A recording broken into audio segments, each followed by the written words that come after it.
Moi, j'étais absolument nulle en maths, mais ce qui s'appelle le nul, et je détestais ça. Et tout à coup, j'arrive dans cette classe. Alors, je vois des garçons et des filles. Je n'avais pas l'habitude parce que c'était pas mixte. Moi, jusqu'en troisième, c'était que l'école de filles. Ah, c'était pas mixte. Puis alors, je vois un garçon aux yeux gris-verts. J'adorais les yeux gris-verts. Et alors, il m'a passionné, il m'a époustouflé par sa connaissance en mathématiques. Et je me disais, mais comment peut-il comprendre l'incompréhensible?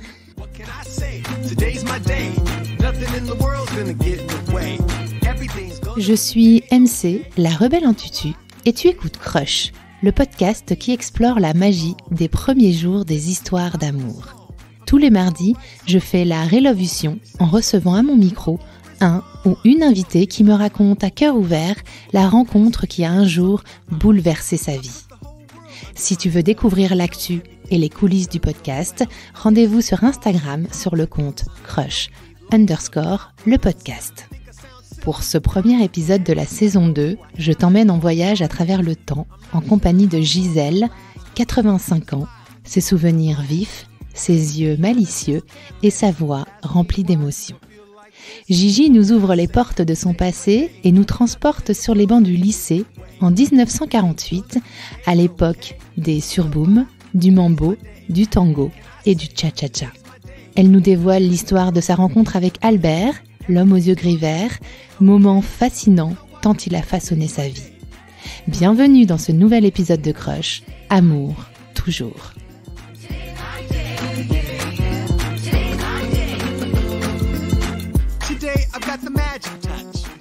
Donc je suis avec Gigi, chez elle, dans son salon.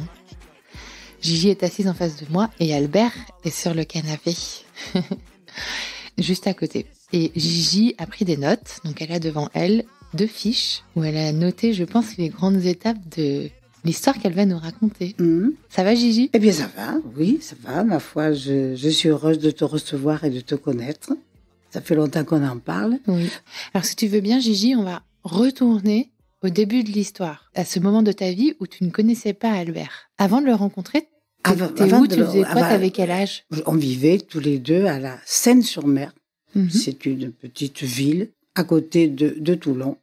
Et là, bon, moi j'ai fait mes études à cette école, à la Seine-sur-Mer, Albert aussi. Mais en fait, on n'aurait jamais dû se rencontrer. Parce que moi, j'ai suivi des études modernes, alors que au cours moyen de 2e année, la maîtresse, et ça je m'en souviens, mais alors de cette maîtresse qui convoque maman et qui lui dit Gisèle ne peut pas rester ici, il n'y a que M et M'. Et Gisèle, il faut qu'elle fasse du classique. C'est quoi M et M'? C'était les bacs modernes. Ouais. M, ça s'appelait, et M', c'était plutôt scientifique. Ok. Après, il y avait le technique, mais à la Seine, il y avait que ça. Il fallait aller à Toulon pour être dans un lycée dit classique. D'accord. Et cette maîtresse dit, Gisèle ne peut pas rester là, il y a que des mathématiques, il faut qu'elle fasse vraiment latin, grec, une formation. D'accord. Et on est en quelle année ? Ça, c'était dans les années, j'avais 10-11 ans, donc 48. Ok. Et maman, comment ma fille si petite va prendre un car pour aller dans cette grande ville de Toulon? Il n'en est pas question, je ne veux pas qu'elle fasse. Papa, mais si, mais c'est pour son avenir, etc. Moi, maman, moi je voudrais bien. Non, il n'en est pas question. Donc, je ne suis pas allée à Toulon. Et c'est la raison pour laquelle, en seconde, je suis restée à la Seine et j'ai rencontré celui qui va devenir mon mari, mon amour pour la vie.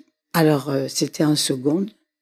Moi, j'étais absolument nulle en maths, mais ce qui s'appelle le nul, et je détestais ça. Et tout à coup, j'arrive dans cette classe. Alors, je vois des garçons et des filles. Je n'avais pas l'habitude parce que c'était pas mixte. Moi, jusqu'en troisième, c'était que l'école de filles. Ah, c'était pas mixte. Là, c'était mixte. Puis alors, je vois un garçon aux yeux gris-verts. J'adorais les yeux gris-verts. Et alors, il m'a passionné, il m'a époustouflé par sa connaissance en mathématiques. Ah. Et je me disais, mais comment peut-il comprendre l'incompréhensible? Alors là, je me disais, mais c'est extraordinaire. Alors, quelquefois, c'était des discussions avec le prof. Martinelli, que penses-tu de cette façon? Ah ben non, moi je n'aurais pas fait la même chose, j'aurais fait quelque chose de peut-être... Et alors, ça discutait au tableau, et alors moi je me disais, oh, mais moi je voudrais bien sortir. Mais, derrière ça, il y avait mon admiration béate pour cet élève qui était si fort en maths avec ses beaux yeux verts et des yeux très doux, surtout quand il me regardait. D'ailleurs, il avait écrit un poème à l'époque qui disait « Nous nous sommes connus à l'école un beau jour. Je l'avais remarqué, n'avais Dieu que pour elle et savais qu'elle serait à mon amour fidèle. » Et moi, je me disais, mais c'est quand même extraordinaire que ce garçon sache tout en mathématiques, alors que moi, ça me semble de l'hébreu. Alors, gentiment, il me dit, mais je vois que tu as des difficultés. Si tu veux, si tu veux, je peux peut-être te donner quelques cours. Ah ben, j'ai dit, très volontiers. Malin, le bougre. Et là, ce fut un rapprochement. On était en seconde, tu te rends compte, on était jeunes. Alors, on se voyait uniquement en classe. Il y avait ce qu'on appelait des surbooms, des surprises parties. Mais ces surprises parties, c'était de 2h de l'après-midi à 6h. Mes parents m'amenaient en voiture, venaient me rechercher à l'heure indiquée.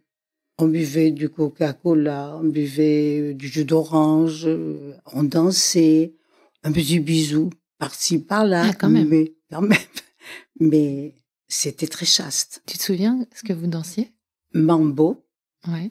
Et moi, j'adorais le tango. J'adorais danser. Et c'est papa qui m'avait appris à danser le tango. Et alors, Albert adorait danser. Il me dit, mais moi, je ne sais pas danser le tango. J'ai dit, je vais t'apprendre. Échange de bons procédés. Voilà.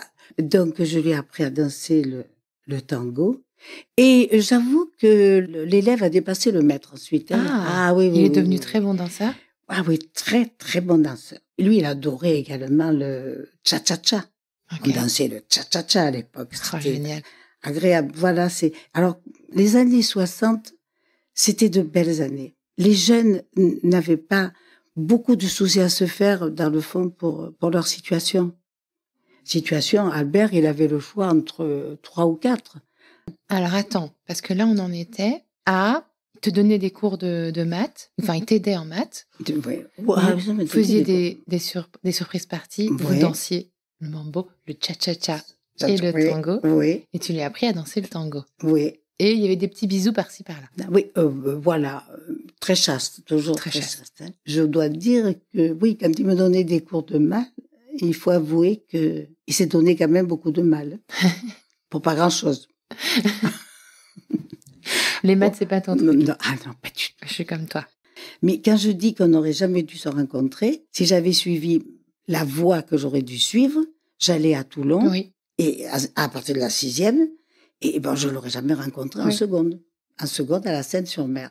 Donc, c'est la décision de ta maman, en fait, oui. qui a fait que tu es restée et que tu as rencontré Albert. Tu sais, la vie, elle est faite de « et si ». Et si.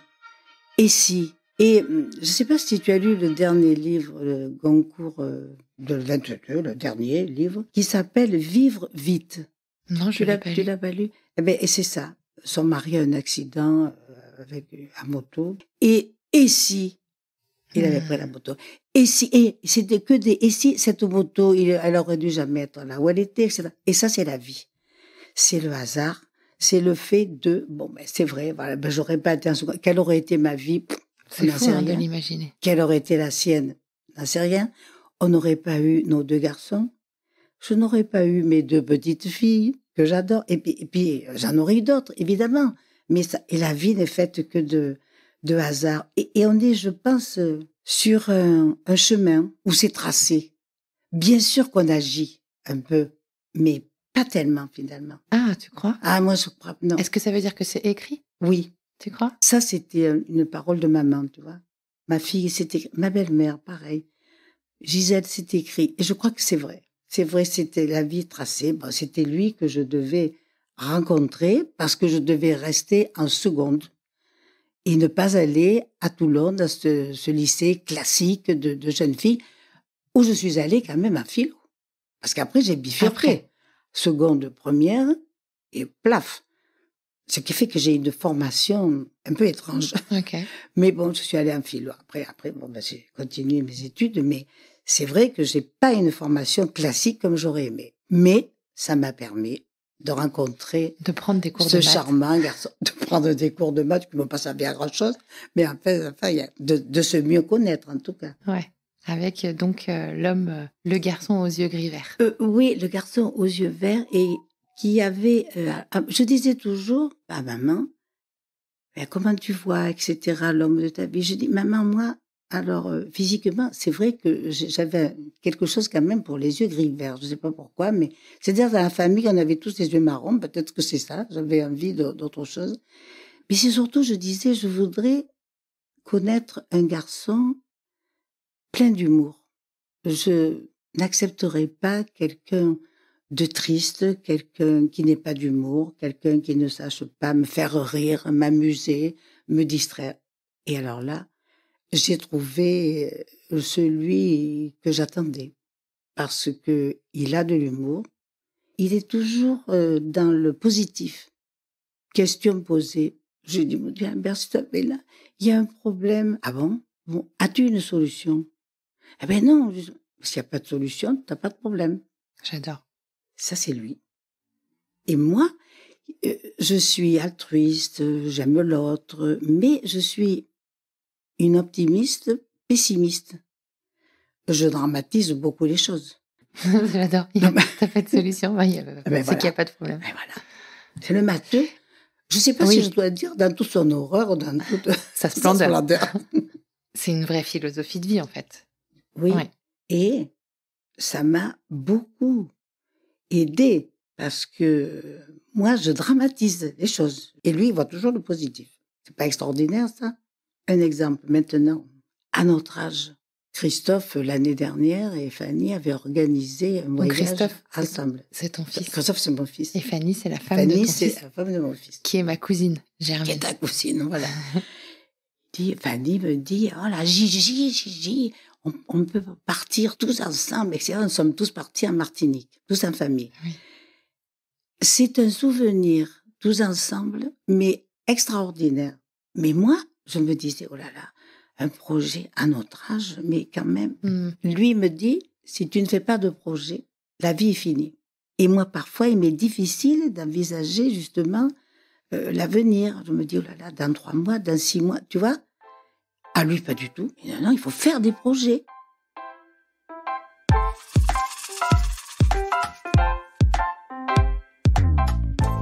Si on revient, là, on en était à...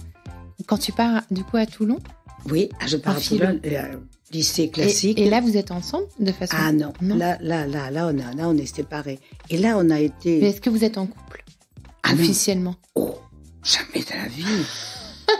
Une autre époque. Oui, oh là là. On est restés... C'est la raison pour laquelle on a fêté nos 60 ans de mariage. Mais on s'est connus 7 ans avant. Donc, si tu veux, ça fait 67 ans qu'on se connaît. Une vie. Ouais, une vie. Une vie. Alors lui, après, il est parti à Marseille. Okay. Faire ses études à Marseille. Moi, alors là, enfin, j'ai fait des études qui me plaisaient. Et tu pars à Toulon. À Toulon. Vous restez combien de temps séparés entre sur Marseille et Toulon?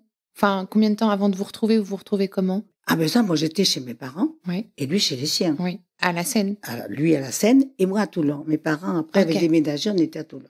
Donc, lui, on se voyait pas beaucoup, hein. La semaine, tout le monde avait son travail, chacun avait son travail. Lui partait, il était surveillant d'externat en même temps qu'il faisait ses études. Okay. Ses parents n'étaient pas très fortunés. Son papa était ouvrier au chantier de la Seine. Ça a été très dur parce qu'il travaillait, il voulait vraiment arriver. Et il était surveillant et partait des fois à 5 heures de l'après-midi pour suivre ses cours. Il revenait, il travaillait quelquefois jusqu'à 2-3 heures du matin. Puis alors, il partait travailler après au lycée. C'était compliqué. Et là, on se voyait pratiquement pas. Moi, je travaillais mais toi, de mon côté. tu étais amoureuse de lui et tu savais que c'était lui. Ah, je savais que c'était lui. Aucun souci qu'il aille. Alors, quelquefois, j'allais le voir à Marseille le mercredi où j'étais libre. Alors, on mangeait ensemble un moment. Moi, je prenais le train, je repartais. Mais on se voyait peu, finalement. Et alors, quand est-ce que vous allez vous marier? On se marie, on avait 24 ans. On s'est marié à Toulon. Par contre, la mairie à Toulon et l'église, c'est à la Seine. Moi, j'ai voulu que ce soit à la Seine-sur-Mer, là où on s'était connus, Voilà. là où j'avais fait ma communion. C'est lui qui t'a demandé en mariage? Ou c'était... Mais, il allait demander ta main à tes parents? Oui. Alors là, il y a eu des fiançailles. Là, il est arrivé avec mon beau-père, ma belle-mère, qui était très heureux et qui ont été des gens charmants, vraiment adorables. Et oui, il est venu chez mes parents. Il avait pas les gants blancs quand même, mon beau-père, mais presque. Il a demandé officiellement. Maman et papa adoraient Albert. Et moi, j'avais dit, dès que j'ai senti que c'était sérieux entre nous. Alors, je vais bien te dire quelque chose, Albert. Mes parents, c'est sacré. Je ne veux absolument pas qu'un jour, il t'arrive de faire de la peine ni à papa, ni à maman. Ça, je te le pardonnerai pas. J'aurais pas supporté qu'Albert n'aime pas mes parents, ou le contraire. Il a été accueilli comme un fils et il leur a rendu jusqu'à leur dernier souffle. Et ça, c'est une chose extraordinaire pour moi. Très important. Oui. Mais ça fait partie de lui. Ça fait partie de... Il donne. Et c'est quelqu'un de tellement... Tu sais, c'est un mot qui paraît bête, mais il est gentil. Voilà, c'est un gentil. Attends, par contre, si jamais quelque chose le blesse, vraiment, parce que c'est quelqu'un de droit dans ses bottes, qui a des schémas mentaux bien définis, avec une rectitude morale absolue, si jamais quelqu'un lui fait du mal, il dira rien sur le coup. Mais par contre, ce sera irréversible. Moi, si quelqu'un me fait quoi que ce soit, ça explose dans la seconde qui suit. Alors là, j'ai dit, non, mais qu'est-ce que tu m'as dit là? Ça va pas, ça, hein? Pouf. Puis après, c'est terminé. Tandis que lui, il emmagasine, mais il y a quelque chose de définitif après.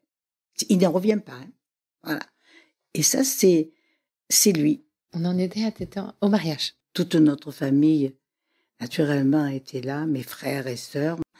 Et donc, on s'est mariés. Et puis, il a fait son service militaire quand on était mariés. Ouais.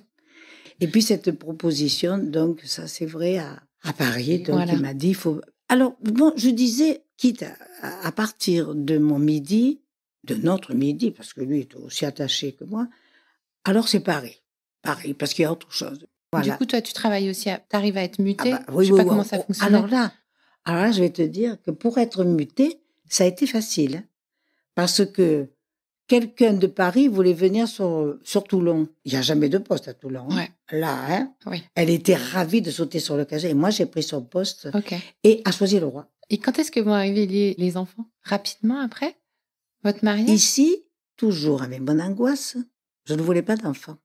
Albert en était malade. Et puis, on rencontre des amis qui avaient un enfant. Et puis, à peine rencontrée, elle est enceinte du second. Alors ça a été terrible. Tu te rends compte, il va avoir 2 enfants. Et moi, toujours pareil. Mon angoisse, mon optimiste, pessimiste. T'avais peur de quoi? De tout. Je me demandais si j'étais capable d'assumer. Tu vois, je voyais une difficulté. Bon.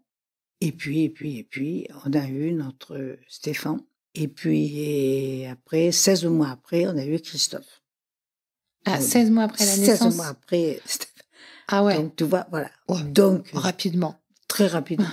Très rapidement, là, deux petits Parisiens, donc, qui n'ont pas notre accent, puisqu'ils ont appris à lire ici, à Paris, donc, Ils ont grandi ici, dans cette maison? Ils ont grandi. On est arrivé ici, ils avaient 9 ans et demi et 11 ans. Donc, d'une dizaine d'années, oui, ils ont grandi ici, pratiquement.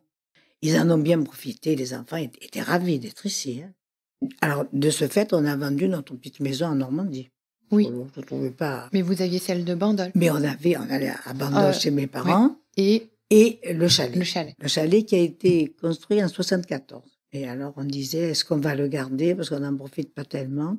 Et puis, finalement, on l'a gardé. On a bien fait, hein, parce que tout le monde s'y retrouve avec grand plaisir, une grande joie, tant pour l'hiver que pour l'été. Il y a d'autres façons de vivre, de profiter de ce coin qui est charmant. Et donc, les enfants grandissent. Et aujourd'hui, tu m'as dit que vous fêtiez vos 60 ans de mariage? Oui. On a fêté en septembre, en Camargue. Tous les amis de Paris sont venus, et ceux qui sont là, naturellement. D'autres malades n'ont pas pu, d'autres qui ne sont plus là, mais bon, tous ceux qui nous sont chers étaient là. Et nos fils ont dit, bon, ben maintenant on fêtera vos 70 ans de mariage. J'ai rien dit. Albert a dit. Toi, ils ont votre optimisme, ils ont l'optimisme d'Albert. Albert a dit, bien sûr. Moi, j'ai rien dit. Et tes 2 garçons, et tu as 2 petites filles, c'est ça? 2 petites filles, Lou Rose et Zoé, que j'adore, qui nous le rendent bien. Elles sont mignonnes comme tout. Hier, je les ai eues au téléphone. Elles savent comme par dimanche. Donc, j'ai dit, écoutez, on va peut-être manger ensemble. Oui, mamie, oui. Alors, demain, à midi, on les amène au restaurant. Et quand on est au chalet, on dit, allez, maintenant, on veut pas les garçons, hein. Les garçons, on ne les veut pas. On a des discussions toutes les 3. Alors, on s'installe sur les chaises longues et on parle. Elle me raconte, je me régale. Attends, j'ai un doute sur leur âge. Lou Rose, elle a... Lou Rose a 17 ans et Zoé a 15 ans. C'est une des raisons pour lesquelles, à la retraite, nous ne sommes pas partis bien sûr. Dans le Midi. Il y a eu un moment quand tes 2 garçons ont quitté la maison, donc ça c'était avant tes petites filles. C'était un moment difficile pour vous quand vous êtes retrouvés tous les deux, ou quand Christophe et Stéphane ont quitté la maison? Oui, c'est une page qui se tourne, mais c'est toujours difficile. Mais tous les deux, on s'ennuie jamais. On fait tout, depuis qu'on est à la retraite, on fait tout ensemble. On ne se quitte pas du matin au soir. On a fait du bridge. On a fait du bridge. Alors ça, c'est pour les matheux, hein, moi je te le dis. Bon. Mais du coup, Albert, il doit être super fort. Alors oui, mais je joue avec lui. Mais les copains du bridge disaient, mais attendez, vous jouez tous les deux, mari et femme, mais c'est impossible au bridge. On ne fait que se disputer, mais pas du tout. Nous, on a joué, puis on n'aime pas jouer avec les autres, on a l'habitude. On sort à la Comédie Française pendant 40 ans. On est toujours allés ensemble, je ne suis jamais allée seule. Parce que le théâtre, c'est ma passion.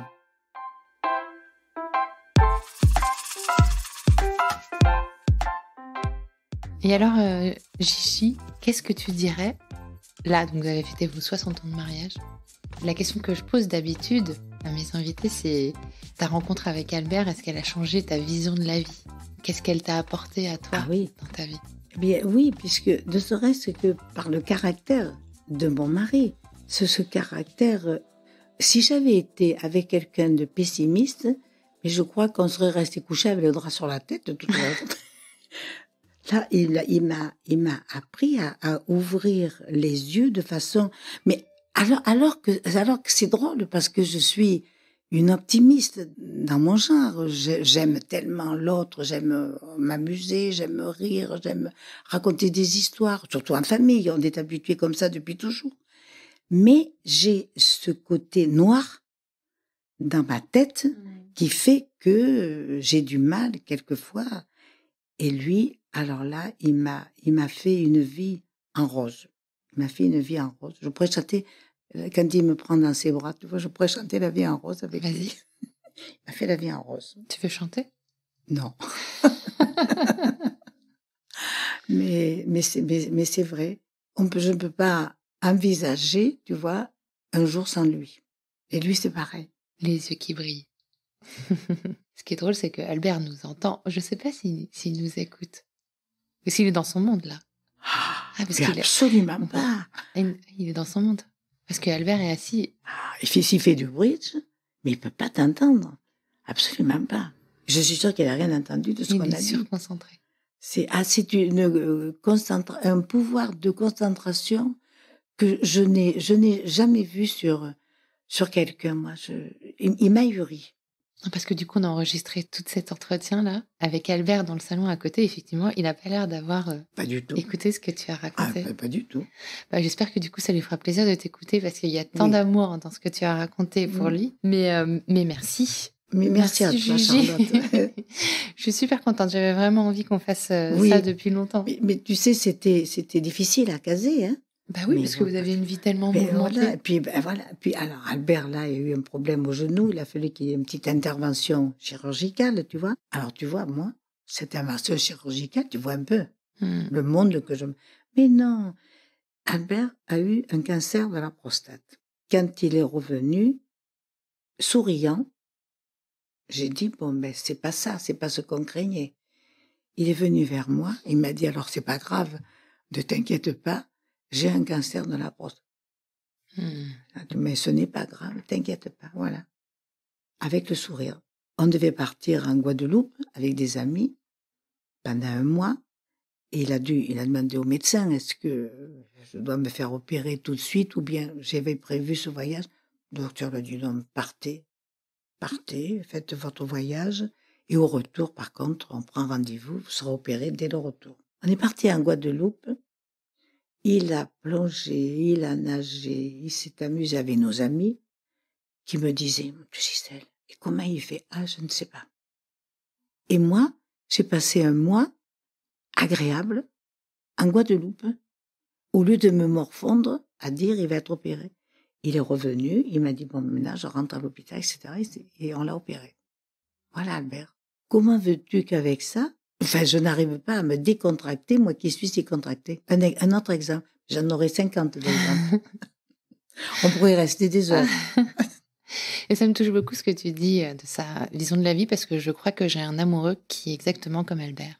C'est vrai ? Et que je pense que je pourrais dire la même chose que toi sur ce qu'il a apporté et comment il a changé ma vie, c'est vraiment ça. Garde-le. Moi, c'est peut-être pas un côté sombre ou noir, moi, que j'aime, mais c'est un petit côté un peu dépressif, tu sais, qui va un peu tomber un peu dans les abysses, perte de confiance en moi, tristesse, etc. Et c'est vrai que lui, c'est vraiment comme toi, lui, sa phrase, toi, celle d'Albert, c'est il y a une solution? Non, donc il n'y a pas de problème. Voilà. Florian, mon amoureux, c'est quand on voit poindre un problème ou une situation inconfortable, délicate, douloureuse, ça sert à quoi de s'imaginer le pire? C'est ça. Alors que si ça se trouve, ça ne va pas arriver. Si tu t'imagines le pire et que le pire arrive, tu vas le vivre 2 fois. Bien sûr. Ou tout le temps qui précède le pire, alors que si le pire n'arrive pas, tu te seras épargné. C'est exactement ça. Il m'a dit, est-ce que tu te rends compte combien de fois tu t'es fait du souci pour rien? Il a raison. Tu as le temps de te faire du souci. Tu as le temps de te faire du souci. Mais ça, faut pouvoir le faire. Mais tu sais, quand il était en philo, je me rappelle une appréciation de son professeur de philo. Alors attends, intelligence vive, point, esprit clair, point, et alors la dernière, a tendance à simplifier les problèmes. C'était positif, ça? Oui. Bien oui. C'est tout lui. Ouais, c'est lui. A tendance à simplifier les problèmes. Ouais. C'est ça. Intelligence, j'ai l'impression aussi humaine, parce que vous êtes très sociables tous les deux. Vous avez beaucoup d'amis, la famille est importante, vous faites la fête. Les amis. Non, mais toutes les personnes de 85 ans font pas la fête comme vous faites la fête. Tu vois ce que je veux dire? Oui, mais ça, c'est certain. Mais on continue sur notre lancée, en fait. On a cette lancée, on continue. Mais d'ailleurs, si tu lui demandes l'âge qu'il a, il te dira, jamais il peut te dire qu'il envisage ses 85 ans, lui. Lui, dans sa tête, il a 40 ans. Non, mais c'est quand même incroyable, ça, hein. Non, mais c'est génial. un jour, ça c'est un classique que tout le monde connaît, hein. Je commande un petit bouquet de fleurs ronds à Choisy-le-Roi et je lui dis, oh mon Dieu, qu'il est beau ce bouquet. C'était un samedi. Mais j'ai écouté, mardi soir, on est invité chez des amis. Il est tellement beau, ce ne sont pas les mêmes amis. Vous me faites le même. Ah, elle m'a dit, mais pas de problème. Le mardi soir, il pleuvait. Alors, je reste dans la voiture à Choisy-le-Roi et je lui dis, bon, ben, écoute, va chercher le bouquet, il doit être prêt. Il entre, elle finissait le bouquet, la fleuriste. Et elle dit, alors, et samedi, il a plu, Albert? Samedi? Ah, pas du tout. Non, il n'a pas plu du tout. Il n'a pas plu samedi? Mais comment ça se fait? Ah, Albert a dit, écoutez, ma foi, j'en sais rien. Et dans sa tête, mais comment ça se fait que le fait qu'il n'ait pas plu samedi, ça lui fasse tant de peine? Alors, pour lui faire plaisir, il a dit, attendez, je dis, il n'a pas plu, il est peut-être tombé 4 gouttes. C'est Et mignon. là, il a vu son visage s'illuminer, il comprenait toujours pas. Pourquoi le fait? Mais moi, je vous parle du bouquet. Ah, c'est trop mignon. Tu te rends compte? Ah, c'est trop mignon. Ah, mais ça, c'est lui. Et alors, il est revenu dans la voiture, plié en ses yeux. Mais qu'est-ce qu'il y a? Qu'est-ce qu'il y a? Il m'a dit, si tu... J'ai dû en faire un verre. J'ai encore fait une gourde. Mais en faire un verre.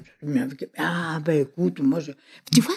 Parce que sur sa lancée, et il a surtout voulu lui faire... il a voulu lui la faire réconforter. plaisir. Ah ben oui. Ouais, parce qu'il la voyait en peine. Et alors, ce que je n'ai pas raconté, alors ça, j'aurais pu. Au tout début, quand on se connaissait, tout début, je posais une question. Pas de réponse. Je répétais, pas de réponse. Et puis, peut-être 3-4 minutes après, ah, tout à l'heure, tu m'as demandé. Je disais ça, alors, par exemple, parce que quand même, il est bizarre, je me disais. Tout à fait au début. C'est bizarre, hein, ça. Puis un jour, je dis, écoute, Albert, ça, quand même, il faut que je te demande, que se passe-t-il? Quel est ton processus de réflexion? Que se passe-t-il quand je te pose une question et que tu ne me réponds pas tout de suite et que tu... Réponse. Alors, je vais t'expliquer. Je suis en train de réfléchir à un problème, et c'est sûrement un problème de maths ou quelque chose comme ça. Hein. Je suis en train de réfléchir et je te mets dans un tiroir de mon cerveau. Et puis, au bout de 5 minutes, je rassemble les paroles en une phrase, j'ouvre le tiroir et là, je te réponds. Encore un pouvoir de concentration extraordinaire. Ouais. Tout à fait. Tout en continuant à être là. Tout en continuant à être là. Mais ma phrase est enregistrée dans un tiroir qu'il ouvre quand il a fini son raisonnement. Tu vois? Voilà. C'est encore lui, ça. C'est encore lui, ça. Parce que tu sais, Albert, il a un pouvoir de concentration extraordinaire. Là, tu vois, il faut que je l'appelle. Ouais. Alors là, il va sortir de... Là, il doit faire du sudoku ou peut-être du bridge. Tu fais du bridge? Non, je m'occupe pas. Tu as terminé? T'as vu? Tu vois? Je m'occupe pas. Ah, on peut passer à vous, Albert. Allez, viens maintenant, on va t'interviewer. Ouais, pas grand-chose à dire, moi. Allez, c'est ton tour. J'ai dit plein de choses sur toi. J'ai vaguement entendu. Ah, vaguement. Ah, t'as vaguement entendu? Ah, tu as écouté, alors t'as prêté l'oreille. Non, une oreille distraite. Tu m'as pas mise dans un tiroir du cerveau, cette fois-ci? Non, ça j'ai entendu, le tiroir, c'est pas ça. Le tiroir, c'est pas très exact ce que tu as dit. Ouais. Ah. Non. C'est autre chose? En fait, je termine un truc et puis je me dis, tiens, mais elle m'a demandé quelque chose, je réentends, pour ainsi dire, je réentends sa voix. Je dis, tiens, elle m'a posé une question, qu'est-ce qu'elle m'a dit? Alors, je lui pose la question. Je dis, tu m'as parlé il y a 5 minutes. Mais... Je sais que tu m'as parlé, mais je ne sais pas du tout ce que tu m'as dit. Voilà, en fait, c'est ça. Mais tu ouvres ton tiroir et tu réponds. Sans que je répète la question. Ça peut m'arriver, oui. Il peut m'arriver de dire, tiens, elle m'a demandé ceci, mais... Parce que ça se reconstitue dans ton cerveau. Oui, parce qu'au départ, j'ai entendu ta voix, mais je n'ai pas enregistré. Et puis, c'est peut-être enregistré quelquefois, effectivement, ça revient. Bien sûr. Albert, j'ai quand même une question.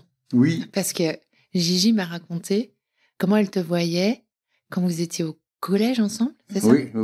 En seconde ensemble, et qu'elle avait flashé sur tes yeux vert-gris Oui. et ton intelligence en mathématiques. Oui, enfin, bon, j'étais Ah, c'est bon. ça qu'elle a dit.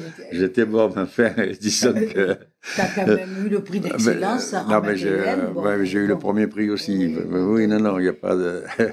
J'ai essayé de lui expliquer les maths, mais ça a été très difficile. C'est ce qu'elle a dit aussi. J'ai dit que tu as vu beaucoup de maths. D'accord. Mais Albert, est-ce que tu peux me dire, toi, ce qui t'a plu quand tu as vu Gigi ou quand elle était avec toi en classe? C'est très difficile à dire. C'est très difficile à dire. Bon, elle était peut-être un peu différente des autres, je ne sais pas. En quoi elle était différente, tu crois? Je ne sais pas trop, je sais pas. Enfin, quand je l'ai vue, je l'ai remarqué.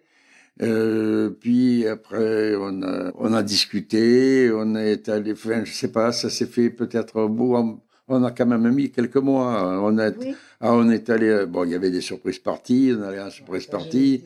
On était très copains, et puis petit à petit, ça n'a pas été tout de suite le coup de foudre, mais disons. On s'est apprécié. Et voilà, et après, elle m'est rapidement devenue indispensable. Voilà. Et il paraît aussi que tu dansais très bien. Oui. Alors, attends, on a parlé on a toujours aimé mambo, ça, d'ailleurs. Le mambo. De cha-cha-cha. Ouais. Le tango. Et de tango. Ouais. Qu'est-ce qui t'a appris à danser le tango? C'est toi. Voilà. Dans les surboom. J'ai dit qu'après, l'élève avait dépassé le maître. Oh non, on ne peut pas dire ça, ma frère. Si. Ah. Après, vous dansez encore, des fois, le tango? Oui. Ouais. Ah, si on peut danser, oui. Si on peut danser où qu'on soit, on demande des fois, est-ce qu'on peut avoir un tango et on danse. Génial, j'adore le tango. C'est la plus belle danse. Ouais, j'ai passé quelques mois à Buenos Aires et j'adore l'Argentine. Ah ben ça c'est. Et donc dans les balles de tango, les milongas, moi j'ai passé des nuits comme ça, regarder les gens danser et je me sentais tellement potiche à ne pas arriver à danser comme eux. Tu sais, ils ont ça vraiment dans leur corps et tout, c'est magnifique. Nous, si tu veux, on n'a jamais pris de cours. Donc, on ne danse pas c'est pas le tango classique. Classique dans les normes. Oui. Mais une fois, un professeur de danse, tu te rappelles, tango, on était à une fiesta du côté de Nantes, elle nous a vu danser. Elle est venue vers nous, elle nous a dit, écoutez, il faut que je vous dise, qu'est-ce que vous dansez bien tous les deux. Tango, c'était, qu'est-ce que vous dansez bien tous les deux. Elle a dit, c'est pas dans les normes du tango. Mais c'est votre tango de couple. Ouais, non, parce que les normes du tango, on tourne brusquement la tête, on lève la jambe. Oui, alors après, non, il y a différents types de tango. Oui, ça devient un peu... Non, mais surtout, il y a un tango de show, de spectacle, où là, il y a beaucoup d'artifices et tout. Mais dans les milongas, ils dansent pas comme ça. Hein. Dans les milongas, alors à l'Argentine, il y a c'est très proche, c'est l'abrazo, donc on s'embrasse en fait. Donc moi, l'homme, je le tiens vraiment comme ça, je suis collée à lui et buste contre buste. Par contre, c'est pas du tout grandiose, hein, c'est plutôt des petits pas. Mais ce qui est beau dans le tango, c'est souplesse, coulée. Et ce qui est beau dans le tango, c'est l'entente des partenaires. Tout à fait. C'est ça qui est fou. Oui, donc c'est ça qu'elle devait vous dire. En fait. Voilà, pour moi. La seule danse d'une danse de couple. Le cha-cha, c'est pas un couple. Je sais pas, c'est comment le cha-cha. L'un à côté de l'autre. Gigi va nous faire du cha-cha. C'est ça, c'est...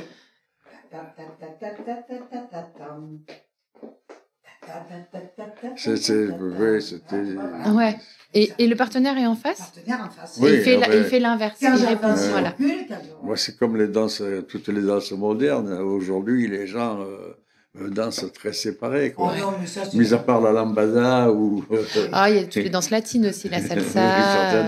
La valse, alors j'aime bien voir danser la valse, mais moi, j'aime pas la danser. Ça te fait tourner la tête. Ouais, c'est rapide. Et le mambo, c'est comment? Le mambo. Mambo italien. T'as fait de toi le mambo? Ah non, je ne vais pas le faire. Non, on m'a soigné le genou. Ah oui, c'est vrai. Il ne faut pas qu'il fasse d'excentricité.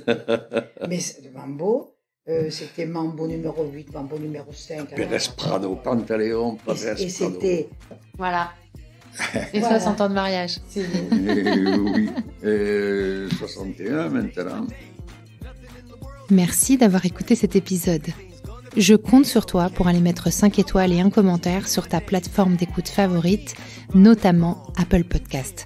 Ça prend littéralement 30 secondes et c'est crucial pour soutenir mon travail complètement indépendant. Si tu veux venir à mon micro, tu peux m'écrire sur crush.lepodcast@gmail.com et si tu veux me soutenir financièrement, clique sur le lien Tipeee présent dans le descriptif de cet épisode. Merci 1000 fois pour ton écoute et à la semaine prochaine pour un nouveau Crush. I'm not sure how long